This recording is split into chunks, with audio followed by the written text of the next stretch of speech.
Hello students, welcome to সহজ school. আজকে আমরা ক্লাস 7-এর ইতিহাসের একটা গুরুত্বপূর্ণ অধ্যায় নিয়ে আলোচনা করব, সেটা হলো জীবনযাত্রা ও সংস্কৃতি। এখান থেকে আমরা 1 নম্বরের প্রশ্নোত্তর নিয়ে আলোচনা করব। তোমরা পুরো ভিডিওটা শেষ পর্যন্ত দেখো এবং আমাকে জানিও কেমন লাগলো। দেখো, আমাদের প্রথম কোশ্চেন রয়েছে যে মধ্যযুগে দেশ শাসনের কাজে কারা নিযুক্ত ছিলেন। এখানে আনসার কী হবে? সুলতান, বাদশাহ এবং রাজা ও উজিররা। ঠিক আছে। 2 নম্বর কোশ্চেন আছে ভারতের বেশিরভাগ লোক কোথায় বাস করত। ভারতের বেশিরভাগ লোক কোথায় বাস করত? গ্রামে বাস করত। 3 নম্বর কোশ্চেন রয়েছে গাঙ্গেয় সমভূমিতে উৎপন্ন ফসলের চাহিদা সবচেয়ে বেশি ছিল, মানে কোন ফসলের চাহিদা সব থেকে বেশি ছিল? কি আনসার হবে? আম। আমের চাহিদা সব থেকে বেশি ছিল। তারপরে দেখো, মধ্যযুগে ভারতে কোন সময় খাদ্যশস্যের দাম সবচেয়ে কম ছিল? কোন সময় মানে এখানে বলতে চেয়েছে কোন রাজার আমলে বা কোন সুলতানের আমলে। কি আনসার হবে?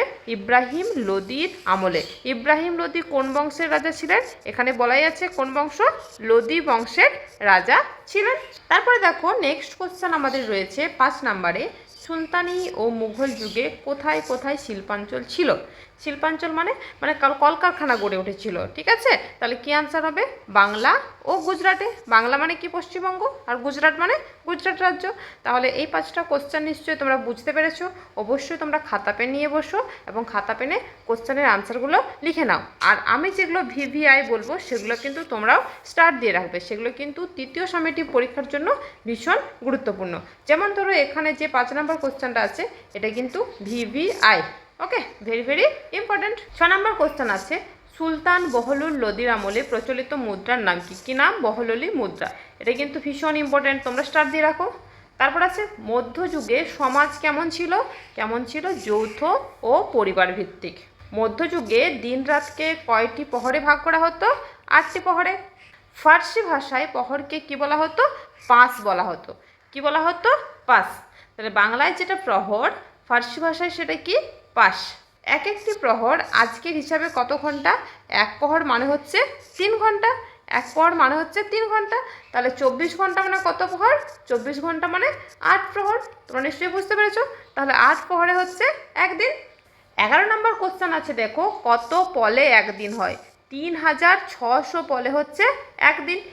মধ্যযুগে কী কী একক ব্যবহার করা হতো সময় মাপার জন্য, সেগুলো কিন্তু তোমাদের ভালো করে মাথায় রাখতে হবে। আবার দেখো আছে কত পলে এক ঘড়ি হয়? কত পলে? 60 পলে।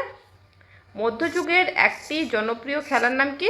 কুস্তি। এটা কিন্তু ভিভিআই, তোমরা স্টার্ট দিয়ে রাখো। ঠিক আছে। ভক্তিবাদের মূল কথা কি? এটাও স্টার্ট দিয়ে রাখো।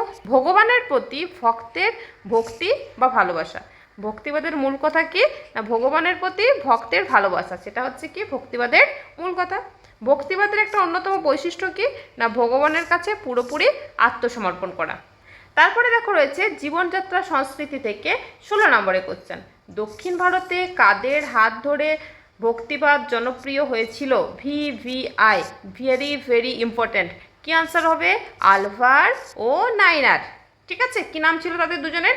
আলভার আর নাইনার। কোন সময় ভক্তিবাদের ধারা পশ্চিম ভারতে হয়ে ক্রমশ উত্তর ও পূর্ব ভারতে ছড়িয়ে পড়েছিল? কি বলা আছে? ত্রয়োদশ আর চতুর্দশ শতকে। খ্রিস্টীয় ত্রয়োদশ আর চতুর্দশ শতকে। নাইনার সাধকরা কোন ভাষায় ঈশ্বরের প্রতি ভালোবাসা জানাতো? তামিল ভাষায়। এটাও কিন্তু ভীষণ ইম্পর্ট্যান্ট, এটা তোমরা ভালো করে অবশ্যই মাথায় রাখবে। একজন ভক্তিবাদীর সাধিকার নাম লেখো। এই যে 20 নম্বর কোশ্চেন, এটা তোমরা স্টার্ট দিয়ে রাখো। এটা আনসার কী হবে? মীরাবাই। এটা কিন্তু ভীষণ ইম্পর্ট্যান্ট। ঠিক আছে, সাধিকা। মীরাবাই কিন্তু মধ্যযুগের একজন ভক্তিবাদী সাধিকা, মানে মহিলা সাধক ছিলেন। 19 নম্বরের কোশ্চেন রয়েছে, দেখো কয়েকজন ভক্তিবাদী সাধকের নাম। এটা মুখস্থ করে নিও। নামদেব, জ্ঞানেশ্বর, তুকারাম, রামানন্দ, কবির আর নানক। ঠিক আছে, তোমরা কিন্তু এই নামগুলো মুখস্থ করে রাখো। তারপরে দেখো রয়েছে শিখ ধর্মের প্রবর্তক কে? ভেরি ভেরি ইম্পর্ট্যান্ট, ভীষণ একটা ইম্পর্ট্যান্ট কোশ্চেন। তোমরা এটা স্টার্ট দিয়ে রাখো, এটা আসবেই। কি আনসার হবে? গুরু নানক। শিখদের ধর্মগ্রন্থ, ভীষণ ইম্পর্ট্যান্ট কোশ্চেন। কি হবে? গুরু গ্রন্থ সাহেব। কবির কার শিষ্য ছিল? কবির হচ্ছে রামানন্দের শিষ্য ছিল। দোহা কি? এটা একটা বিরাট ইম্পর্ট্যান্ট কোশ্চেন। কি হবে? না কবিরের লেখা 2 পংক্তির কবিতাগুলোকে বলা হতো দোহা। তাহলে দোহা কে লিখতেন? কবির লিখতেন। কবির কার শিষ্য ছিল? রামানন্দের শিষ্য ছিল। ঠিক আছে। দোহা কোন ভাষায় লেখা হতো? দোহা লেখা হতো হিন্দি ভাষায়। চামার রবিদাস কার শিষ্য ছিল? রবিদাস কার শিষ্য ছিল? রামানন্দের শিষ্য ছিল। রামানন্দের আরেকজন শিষ্যের নাম কি? তার নাম হচ্ছে কবির। নেক্সট দেখো, হাসান নিজামী কে? হাসান নিজামী হচ্ছেন একজন ঐতিহাসিক। কোথাকার ঐতিহাসিক বা কোন সময়ের? কুতুবউদ্দিন আইবকের আমলের একজন ঐতিহাসিক। মির্জা নাথান কে? মির্জা নাথান হলেন নুরউদ্দিন জাহাঙ্গীরের আমলে একজন ঐতিহাসিক।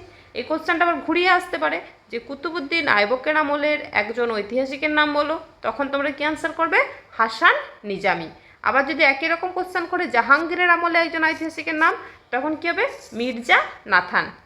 কোন সম্রাট ঝরোখা দর্শন প্রথা চালু করেন? এটা VVI, ভীষণ ইম্পর্ট্যান্ট একটা কোশ্চেন, তোমরা এটা স্টার দিয়ে রাখো। কি আনসার হবে? আকবর। ঝরোখা দর্শন কে চালু করেন? আকবর। 29 নম্বর কোশ্চেন দেখো, শঙ্করদেব প্রচারিত ভক্তির মূল কথা কি ছিল? কি ছিল? নাম ধর্ম। ঠিক আছে। সত্র কি? সত্র হলো বৈষ্ণব ভক্তদের জমায়েত হওয়ার স্থানকে বলা হয় সত্র। ওকে। শঙ্করদেবের দুজন শিষ্যের নাম, ভীষণ ইম্পর্ট্যান্ট একটা কোশ্চেন। কি করব? মাধবদেব আর দামোদর দেব। মাধবদেব আর দামোদর দেব। ঠিক আছে। দিন ই ইলাহি কত খ্রিস্টাব্দে কে প্রবর্তন করেন? এটা বিরাট ইম্পর্ট্যান্ট একটা কোশ্চেন। কি আনসার হবে? 1570 খ্রিস্টাব্দে আকবর প্রবর্তন করেন। দিন ই ইলাহি হচ্ছে একটা ধর্ম, এই ধর্মের প্রবর্তন কে করেন? আকবর। চৈতন্যদেব কোন ভাষায় ভক্তি প্রচার করতেন? চৈতন্যদেব পশ্চিমবঙ্গের ছিলেন, তার মানে কোন ভাষা হবে? বাংলায়। নাম কীর্তন কি? না ঘরে বসে যে কীর্তন গাওয়া হয় তাকে বলা হয় নাম কীর্তন। আর নগর কীর্তন কি? না নগর বা রাস্তায় ঘুরে ঘুরে যে কীর্তন গাওয়া হয় তাকে বলা হয় নগর কীর্তন। এই দুটো ইজি, তোমরা একবার পড়লে তোমাদের মাথায় থেকে যাবে। তারপরে দেখো, উত্তর পূর্ব ভারতে ভক্তিবাদের নেতৃত্ব কে দেন? শঙ্করদেব। ঠিক আছে, এটা কিন্তু ইম্পর্ট্যান্ট একটা কোশ্চেন। শঙ্করদেব কোন ভারতে নেতৃত্ব দেন ভক্তিবাদের? সেটা আনসার কি হবে? উত্তর পূর্ব ভারত। 37 নম্বর কোশ্চেন দেখো আছে, বেসরা কাদের বলা হয়? বেসরা বলা হয় যে সুফি সাধকরা ইসলামের আইন মেনে চলতো না, তাদের বলা হতো বেসরা। ঠিক আছে। কে বাংলায় ভক্তি আন্দোলনের প্রসার ঘটান? কে ঘটান? শ্রী চৈতন্যদেব। এটা একটা VVI, ভীষণ একটা ইম্পর্ট্যান্ট কোশ্চেন, এটা স্টার দিয়ে রাখো। ঠিক আছে। তারপরে দেখো, বাংলায় ভক্তি আন্দোলনের প্রাণকেন্দ্র কোথায় ছিল? কোথায় ছিল? এর আনসার কি হবে? নবদ্বীপ। 40 নম্বর কোশ্চেন এবং লাস্ট কোশ্চেন, ভক্তিবাদ কাকে বলে?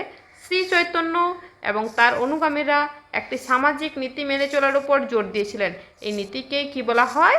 ভক্তি। থ্যাংক ইউ প্রত্যেককে পুরো ভিডিওটা দেখার জন্য। এরকম আরও ভিডিও পাওয়ার জন্য আমাদের চ্যানেলের সাথে অবশ্যই যুক্ত হয়ে যাও। নেক্সট আমরা কোন টপিকের উপর তোমাদের ভিডিও দেব সেটা অবশ্যই কমেন্টে জানিও।